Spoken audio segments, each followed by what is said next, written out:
2016, our next guest was tried and convicted as an adult for her role in a crime. She spent 26 years in prison and was released early through a program for juveniles convicted as adult. Now, during her incarceration, she turned her life around. Here to tell us more is Cheryl Armstrong. Hi, Cheryl. Hi. Can you tell us a little bit about your story? Sure. When I was 16 years old, I drove the car in a crime where two people lost their lives. I was charged as an adult and sentenced to 96 years in prison.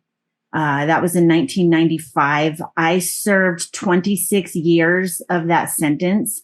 I was released from prison 13 years sooner than I should have been because the laws changed for juveniles who had been convicted as adults. So upon successful completion of the 3-year program I was in, I was able to ask for early release. So as far as this early release and the crime that you committed, at what point did you find purpose in your life? So I would say about 8 years into my sentence is, when I decided that I couldn't live my life the way I had been living it and I needed to make some changes. And I didn't want the quality of my life to be based upon if I was free or incarcerated. And so I just started reading lots of books, taking college classes, doing every positive thing that I could think of to do to work on becoming a different person. How difficult was that? Being in prison, I know that it's probably not a very good setting, especially if you want to turn your life around. It had its challenges. The more that you change in that environment, the lonelier it gets for you there.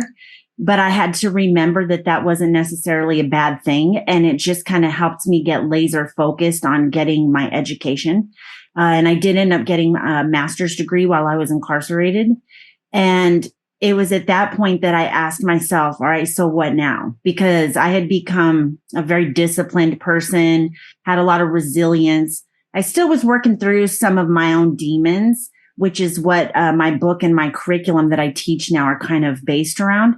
But I realized at that point, it was time for me to start finding ways, giving it back to other people. Talk to me about your book. What is it about and why did you write it?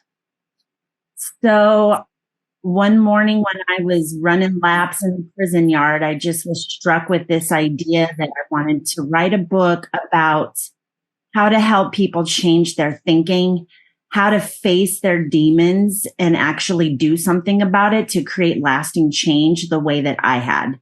And so the book has pieces of my story in it, but it's more about trying to help other people see that they can make those changes to have not just a better life, but a successful life that has meaning. And I'm always encouraging people to, dream really big, think of the best life you could possibly manifest for yourself. And what can you do to start creating that today, whether you're incarcerated or not? I've got to ask, it seems to me you would have to have a role model to kind of jumpstart you. Did you? And if so, who is it? Yeah, it was my mom. So my mom passed away a year ago, but she came to visit me every single week in prison for 22 years until she moved to Phoenix for health reasons. And she was just always such a kind, unconditionally loving person. She was there for me. She lived her life right. And I had a lot of guilt and shame for my actions when I was 16. And I thought, at the very least, I owe it to my mother to be a better person. And she just was my biggest cheerleader. And so she was my biggest motivator. Was she able to witness the change in you once you got out? Absolutely. And I came to live with her when I was released. And when I was incarcerated still, I always used to say that I didn't care how long I had to sit in prison anymore. I just wanted her to be alive to see the day that I walked out. And we did get to experience that together. And we had about 1.5 years together before she passed away. I've got to ask you, because I read somewhere where you said no one is their worst mistake. Can you explain that? Yeah, absolutely. So, as I previously mentioned, the guilt and shame that I felt for my own actions and the lives that were taken in my case, and how it had such a ripple effect, right, on their families, on my family.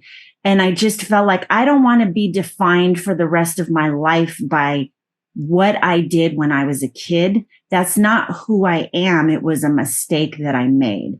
And so that has kind of been probably the main motivating force behind why I made all the changes that I did, why I keep striving to do the next, next best thing that I can. And throughout my journey in prison, I came to realize that nobody is the worst thing that they have done. There's a lot of really good people who make mistakes and end up incarcerated. And there's a lot of good people who have addiction issues. I mean, whatever it is that they're dealing with in their lives, they shouldn't be defined by that. There are a lot of people that may say, can people change? Are you a believer that people can change? I am, because if I could do it, I believe that anyone can do it, because I was a completely different person when I was in my teens and my 20s.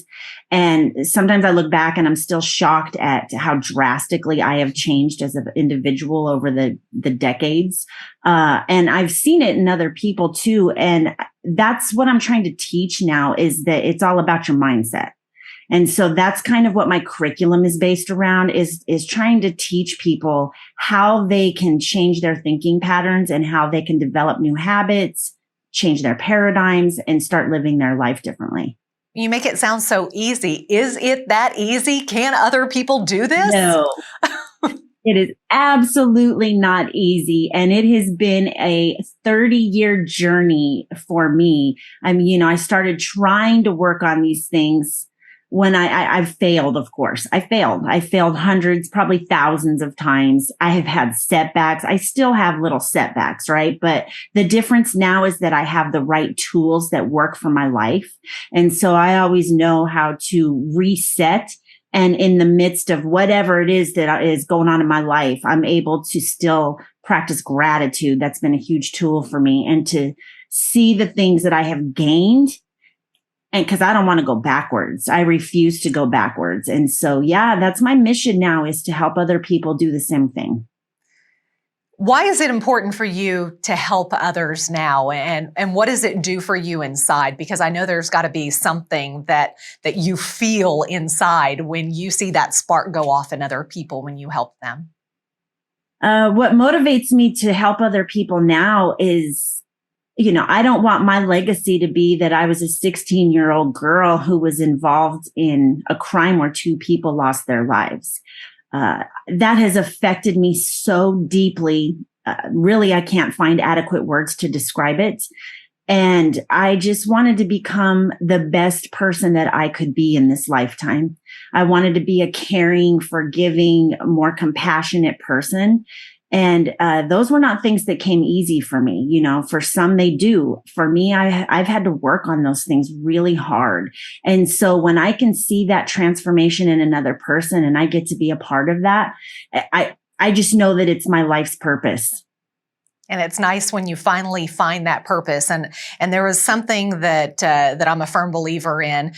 Failure is not something that should define you, but something you learn from. And I think that's exactly what you have been doing with your life. Where can folks find your book, or even find you and more information about your curriculum? So my book and the workbook that accompanies my book are both available on Amazon. My website is plantyourenergy.life, and I have a Plant Your Energy Instagram and Facebook page. Considering how long I was incarcerated, I'm a little bit behind with the TikTok and staying, posting things all the time. So I'm trying to up my game on those things now. Up your game on that social media, Cheryl. You got to do it. Thanks so much for joining us and sharing your story. And we only wish you the best of luck as you go forward. Thank you. And thanks for having me. Thank you. Stay tuned. We'll be right back.